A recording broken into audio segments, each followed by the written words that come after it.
You know, you would think it's sort of counterintuitive. You would think it's easier to leave somebody who is hurting you than it would be to leave somebody who was not abusive. And in fact, I think it's really the other way around. I think that it is much more difficult to leave a batterer than it is to leave someone who's not abusive. A, because batterers are incredibly controlling and they make it difficult to leave. And so everything that they do is designed to make you think like you have no choices and you have no avenues to leave. And those may be very practical. So when batterers do things like isolate their partners from their friends, from whatever support systems they have, well then, if you haven't talked to your mom for a year because your batterer made it so difficult to do so, or turned you against them, or turned them against you, or well, however it worked, how are you then going to go and say, I need a place to be? People are pissed off at you because you've ignored them, or you've snubbed them, or you've had to not be in touch with them, or whatever the reasons are. And it's also, there's a thing where batterers get inside you in a way that folks who are not abusive don't go, because they're not going to violate boundaries. They're not going to step over lines of personal space, whether that's physical or emotional or spiritual. They're going to be respectful. And somebody who is a batterer is generally really deeply disrespectful.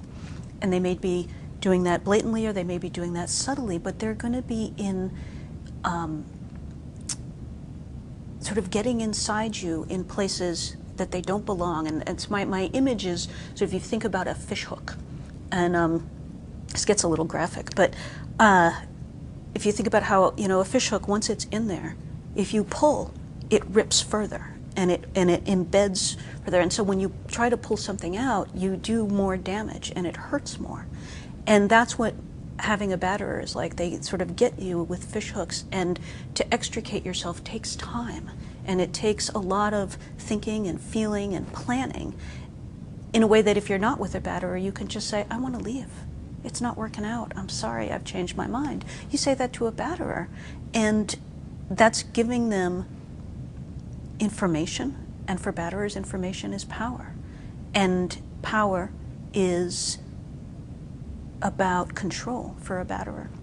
And so if you say to a batterer, this isn't working, I need to leave, they're going to come up with all the reasons why it is working. And if it isn't working, you're either imagining it or it's your fault and you need to stay. And if that doesn't work, then they're going to threaten.